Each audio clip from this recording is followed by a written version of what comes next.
Selamat datang Bapak Edi Mulyanto. Assalamualaikum Bang Yusron. Ya, terima kasih Bang Edi. Pak Edi Mulyanto, kita coba akan bicara tentang upaya bagaimana Jakarta Utara ini bisa kembali mendapatkan, walaupun kemarin misalkan tingkat RW yang dapat. Kita berharap ada di tingkat Jakarta Utara ini bisa mendapatkan Kalpataru. Nah, kami berharap Pak Edi di kemudian hari juga bisa terus bersinergi dengan kita untuk selalu bercerita tentang lingkungan hidup di Jakarta Utara. Apa yang harus kita lakukan, Pak Edi? Baik Bang Yusron, teman-teman pendengar U Radio ya, yang saya banggakan dan mudah-mudahan para pendengar U Radio ini selalu dalam kondisi sehat dengan kondisi Jakarta yang selalu berubah-ubah dan tentunya Jakarta Utara semakin lebih baik ya. Amin. Tadi Bang Yusron mengatakan kepada saya bahwa memang benar Jakarta Utara ini banyak sekali yang sedang kita lakukan.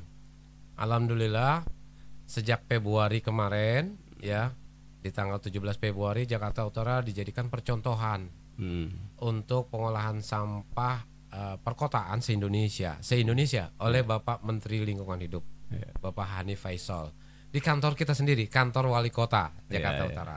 Dan waktu itu dihadiri oleh Pak PJ Gubernur. Waktu itu belum ada pelantikannya Pak Gubernur definitif ya. Jadi Pak Teguh Setiawan, dan dihadiri juga oleh perwakilan dari Wali Kota. Dan waktu itu masih Pak Ali Wali Kotanya. Pak Ali. Alhamdulillah itu seiring berjalan ya, kita sampai dengan bulan Agustus ini Bang Yusron terus melakukan pembenahan dan aksi-aksi ke wilayah, sehingga sering berkoordinasi dengan teman-teman kementerian.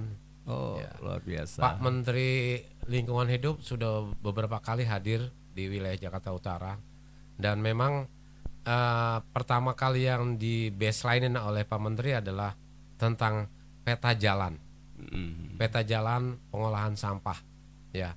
Ini yang memang harus penting Bang Yusron. Kenapa? Karena kalau nggak di peta jalanin, kita tidak memetakan bagaimana dan apa gitu. Apa yang harus kita lakukan? Dan peta jalan itu terdiri dari beberapa tahapan. Yang pertama di hulunya. Di hulu seperti kita ketahui itu adalah sumbernya. Timbulan sampah terbesar adalah di hulu pasti. Ya, timbulan sampah ini terpengaruh kepada jumlah penduduknya. Jumlah penduduk kita, kemudian penduduk penyangga, dan tentunya proyeksi pertumbuhan penduduk. Baru dikali koefisien yang memang sudah dijadikan dasar oleh tim peneliti dari beberapa mahasiswa atau universitas yang memang sudah diabsahkan oleh Pemda Jakarta. Dapatlah angka bahwa di Jakarta Utara timbulan sampahnya hampir 1.300 ton per hari. Per hari 1.300. Iya. Luar biasa. Dan kebijakan inilah yang kita kedepankan dengan ini. Mungkin kami berpesan kepada para pendengar U Radio ya, untuk ayo yuk kita sama-sama bahwa kalau kata Pak Menteri, semua sampah di sumbernya adalah tanggung jawab bersama.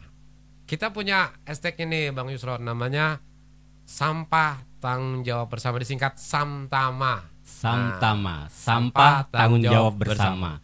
Dengan cara apa? Kupilah. Apa tuh? Kurangi, pilah, dan olah. Jadi misalkan kita punya Pergub 77. Pergub 77 itu di hulu masih tetap. Itu bidang pengolahan sampah lingkup RW ya. Mungkin nanti kita bertahap lah kita ngomongin ya Bang Yusron. Kita ngomongin yang casingnya dulu di hulu ya. Terutama timbulan sampah terbesar itu adalah di rumah tangga. Ya, Jakarta Utara prosentasenya timbulan sampah terbesar di rumah tangga adalah hampir 51%. Ya, dari 1.300 ton tadi. Kemudian yang kedua adalah kawasan seperti hotel, restoran, dan kafe. Jadi tolong mungkin Bapak Ibu semua pendengar U Radio, yuk kita dari sekarang nih di sumbernya mulai melakukan kurangi, pilah, dan olah. Kurangi, memilah, pilah, dan diolah. Gitu. Kurangi itu dalam pengertian mengurangi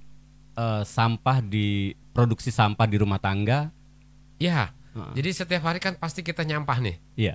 Setiap jiwa manusia kalau berdasarkan hasil penelitian itu kurang lebih kalau di Jakarta ya itu 0,76 Iya. kilo. Jadi termasuk anak bayi. Iya. Anak bayi yang baru Sudah lahir itu bisa juga pasti memproduksi menyampah. sampah, Iya, ya. salah satunya dia menggunakan Pampers. Iya. Iya. Apalagi orang dewasa. Iya. Apalagi zaman sekarang. Iya. Pasca Covid, kita tahu serba gampang pakai online. Pakai online. Makanya karakteristik sampah kita berubah nih Bang Yusron. Yang Iya. tadinya organik itu jauh lebih banyak Iya. daripada anorganik. Sekarang kebalikan, anorganiknya jauh lebih banyak. Ya beda tipis lah, 51% dengan 49%. Pilahnya. Pilahnya itu kita pilah-pilah Iya. mana sampah yang masih bisa dipakai. Oh. Makanya dengan konsep reduce, reuse, recycle itu kita lakukan. Sebisa mungkin kita mengurangi timbulan sampah dengan reduce. Cara yang baik menggunakan mungkin setiap hari kita menggunakan air minum tumbler, Iya. ya. Kemudian makanannya mungkin kita menggunakan tin wall sehingga alat itu atau kemasan itu tidak menyampah. Mohon maaf kalau kita pakai kemasan air mineral, mohon maaf ya, itu Iya. kita minum terus dibuang, itu kan bukan jadi sampah. Tapi kalau kita pakai tumbler, Iya. itu akan dipakai berulang-ulang. Kemudian juga KBRL, kantong belanja ramah lingkungan. Kalau kita mau belanja ini biasanya mak kalau mau belanja ke pasar, Iya. ya kan? Nah, Iya. itu dulu saya masih kecil, saya ingat itu bawa yang dari rotan tuh Bang Yusron. Iya, Sekarang iya. orang udah lupa Sekarang udah nggak pakai ada kantong lagi. kresek. Kantong gitu. kresek. Nah jadi itu kan ada. timbulin sampah kembali. Nah, jadi gitu Bang Yusron, mungkin ini kita casingnya dulu ya. Iya, Salam iya, kenal dulu sama saya. Terima kasih. Saya mohon maaf, saya juga harus ada kegiatan lain lagi. Next, insya Allah kita akan panjang kali lebar kali tinggi. Siap, terima kasih. Gitu Bang Yusron. Terima Salam kasih, kenal. Pak Edi Jadi Mulyanto. dari hulunya dulu. Ini mungkin baru setengah SKS kali Bang Yusron. Iya. Nanti kita mainkan lagi di tengahnya, di hilirnya. Yuk kita Iya. sama-sama. Saya yakin dan percaya para penggemar Radio. Radio ini akan mendengarin dengan baik. Dan terakhir salam saya, lebih baik hidup dari sampah daripada hidup jadi sampah. Terima kasih. Assalamualaikum warahmatullahi wabarakatuh. Satu kata terbaik buat masyarakat Jakarta Utara apa tentang lingkungan? Jadilah hero-hero penggiat lingkungan. Terima kasih. Terima kasih. Luar biasa. Assalamualaikum warahmatullahi wabarakatuh. Waalaikumsalam warahmatullahi wabarakatuh. Brother dan sis semuanya, kita tadi telah mendengarkan suara dari Kasudin Lingkungan Hidup Jakarta Utara, Bapak Edi Mulyanto. Mudah-mudahan pesan-pesan itu nyampe kepada kita semua dan kita bisa melaksanakan bersama-sama. Yuk kita jaga kebersihan dan kita rebut kembali Kalpataru di Jakarta Utara. Salam hormat buat semuanya. Merdeka.